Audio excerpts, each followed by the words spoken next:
क्या आपने कभी सोचा है कि राजनीति की बिसात पर मोहरों की चालें कितनी घातक हो सकती हैं? अभी परिणाम आया भी नहीं था एंड खून की होली खेलनी शुरू हो गई। तारीख थी 6 मई 2026। रात के लगभग 10:10 हो रहे थे। होता क्या है, एक काली स्कॉर्पियो एक तंग गली की तरफ मुड़ती है। वो तंग गली जो कि उत्तर 24 परगना के मध्यग्राम इलाके में पड़ती थी। गली इतनी संकरी थी, इतनी छोटी थी और इतनी पतली थी कि सामने से अगर कोई गाड़ी आ जाए तो रास्ता ब्लॉक हो जाए।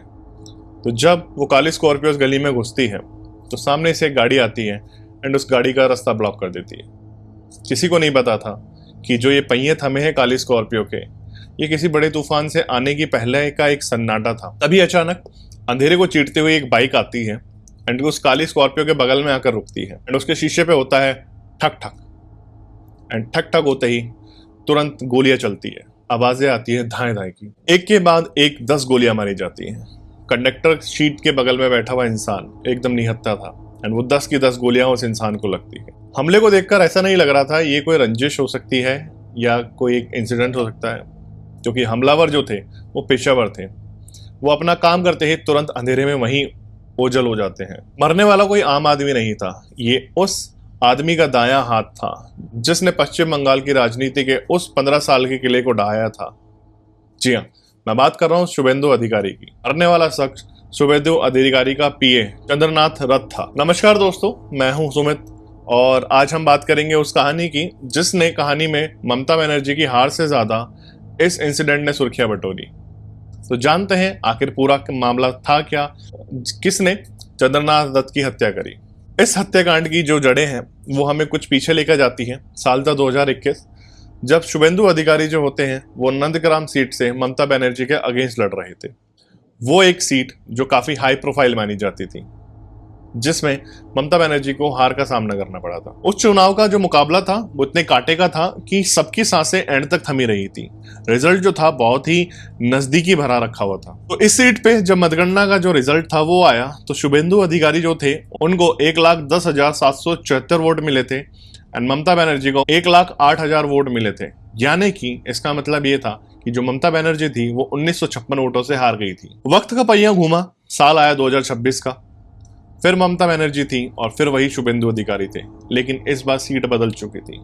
इस बार सीट थी भवानीपुर, क्योंकि ममता बनर्जी इस बार भवानीपुर से लड़ रही थी एंड शुभेंदु अधिकारी उन्हीं के अगेंस्ट भवानीपुर सीट से लड़ रहे थे। तो जब इस 2026 का रिजल्ट आता है तो इस रिजल्ट में भी ऐसा ही एक चमत्कार होता है जैसा नंदीग्राम में 2021 में हुआ था। इसमें फिर ममता बनर्जी को शुभेंदु अधिकारी हराते हैं। इस रिजल्ट में जो ममता बनर्जी को वोट मिलते हैं वो मिलते हैं 58,812 वोट एंड जो शुभेंदु अधिकारी होते हैं उनको लगभग 73,000 के आसपास वोट मिलते हैं।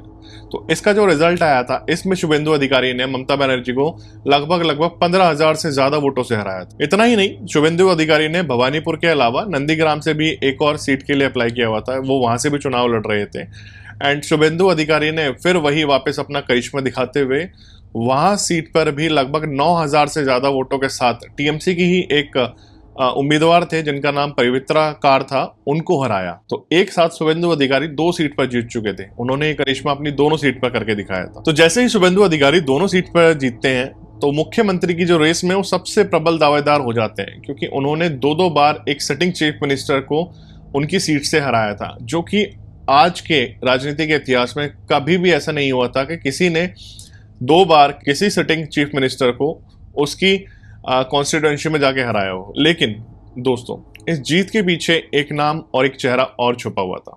वो चेहरा, वो नाम था चंद्रनाथ रथ का, जो हर मोड़ पे, हर कदम पे शुभेंदु अधिकारी का साथ निभा रहे थे। उनकी हर एक छोटी से छोटी स्ट्रेटेजीज बना रहे थे, हर उनकी गेम प्लानिंग कर रहे थे, हर पूरे उनके इलेक्शन कैंपेन को वो मॉनिटर कर रहे थे, प्लान आउट कर रहे थे। चंद्रनाथ जो थे वो पूर्व मेदिनीपुर के रहने वाले थे।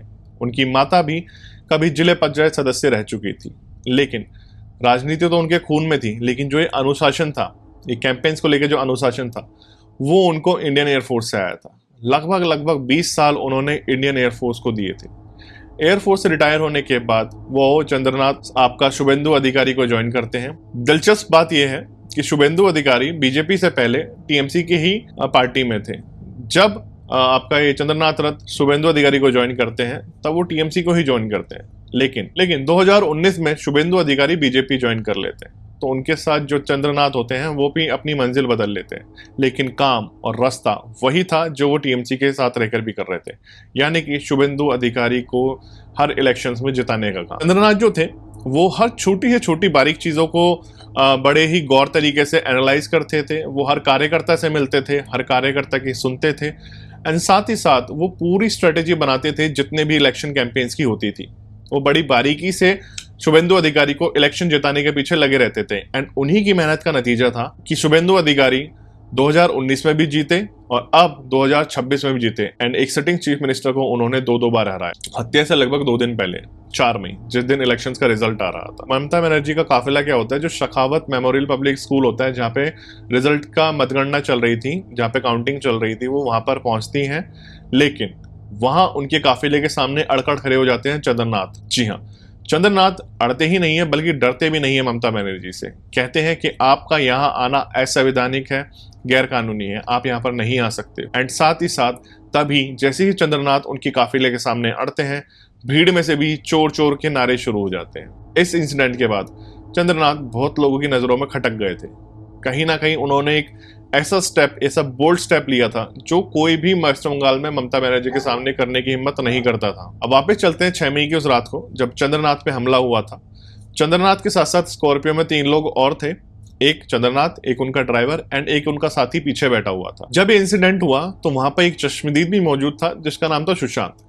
सुशांत ने बताया कि लगभग करीब 10 बज रहे थे जब ये इलाका पूरा गोलियों से दहल उठा, एंड जैसे ही हमलावर चंद्रनाथ की गाड़ियों पे हमला करके फरार हो जाते हैं, तो गाड़ी के अंदर जो मौजूद और लोग बचे हुए थे, जिसमें से उनका ड्राइवर जो कि गंभीर रूप से घायल था एंड एक पिछली सीट पे एक साथी बैठा हुआ था, वो मदद की गुहार लगाने लगते हैं। तो सुशांत क्या करता है, जैसे ही वो लोग हमलावर वहां से जाते हैं, वो तुरंत भागकर गाड़ी के पास जाता है।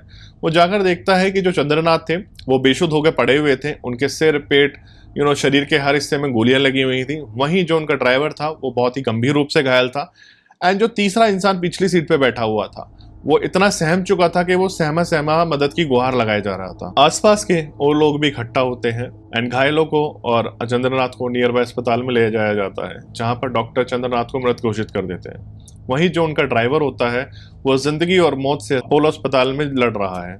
जांच में पता चला है जो कार इनकी कार को रोकने के लिए यूज की गई थी, उस कार पर कोई नंबर प्लेट नहीं था। जो जिस बाइक से हमलावर आए थे उस बाइक पर भी कोई नंबर प्लेट नहीं था। ये केस कोई आपसी रंजिश का केस नहीं लग रहा था, ये सिंपल कॉन्ट्रैक्ट किलिंग लग रहा था, जिसमें जो किलर्स थे उन्होंने प्रॉपर प्लानिंग के साथ चंद्रनाथ पर हमला किया गया था। उनको प्रॉपरली कहीं ना कहीं ये पता था कि चंद्रनाथ किस टाइम से किस टाइम तक किस रास्ते से गुजर रहे होते हैं या गुजरने वाले हैं। तो उन्होंने पूरी प्लानिंग करी, उनकी गाड़ी के सामने अपनी गाड़ी लगाई, बाइक सवार आए, गोलियां चली एंड उनकी हत्या हुई। चंद्रनाथ की खबर पूरे देश में एक आग की तरह फैल गई। बीजेपी ने टीएमसी पर आरोप लगाते हुए ये कहा कि ये टीएमसी की हार ने अपना बदला उतारा है। वहीं जो टीएमसी होती है, टीएमसी उस आरोप को खारिज करते हुए बोलती है ये उनकी आपसी कलह का एक कहीं कारण है, हमारा इसमें कोई रोल नहीं है। साथ ही साथ टीएमसी ये कहते हैं कि हम उच्च स्तरीय जांच की भी मांग करते हैं। लेकिन सबको पता है कहीं ना कहीं एक छोटा सा अंदेशा हो रहा है कि आखिर कौन चंद्रनाथ की हत्या के पीछे हो सकता है, क्योंकि बंगाल का जो इतिहास है बहुत पुराना है। आप सबको पता है कि बंगाल में क्या क्या चीज़ें चलती थी, कैसे कैसे चीज़ें होती थी एंड कैसे कैसे लोगों को परेशान किया जाता था, कितनी हत्याएं होती थी इलेक्शंस के टाइम पे। चंद्रनाथ की जो माँ होती है वो एक भारी गले से रोते हुए मीडिया को बताती हैं कि मेरे बस बेटे की एक गलती थी, उसने बड़ी ईमानदारी से अपना काम किया एंड शुभेंदु अधिकारी को जिताया। यही एक वजह है जो उसकी मौत की आज वजह बनी है। बंगाल में चुनाव के नतीजे आते ही मौत के सिलसिले जारी हो चुके, तक लगभग 5 जाने जा चुकी हैं, जिसमें से एक चंद्रनाथ भी थे। आपकी क्या राय है इस वीडियो में, इस जानकारी में, कि आखिर चंद्रनाथ को कौन मार सकता है, कौन उसकी हत्या के पीछे हो सकता है? क्या बीजेपी जो कह रही है वो सही कह रही है? खैर ये सब जांच का विषय है। आपकी जो राय है आप मुझे कमेंट बॉक्स पर भी बता सकते हैं। अगर आपको ये वीडियो पसंद आई है तो इस वीडियो को लाइक करें, अपने लव्ड वन के साथ शेयर करें, और अगर आप मेरे चैनल पर नए हैं तो मेरे चैनल को जरूर सब्सक्राइब करें। तब तक के लिए आपसे धन्यवाद। मिलते हैं आपसे अगली वीडियो में।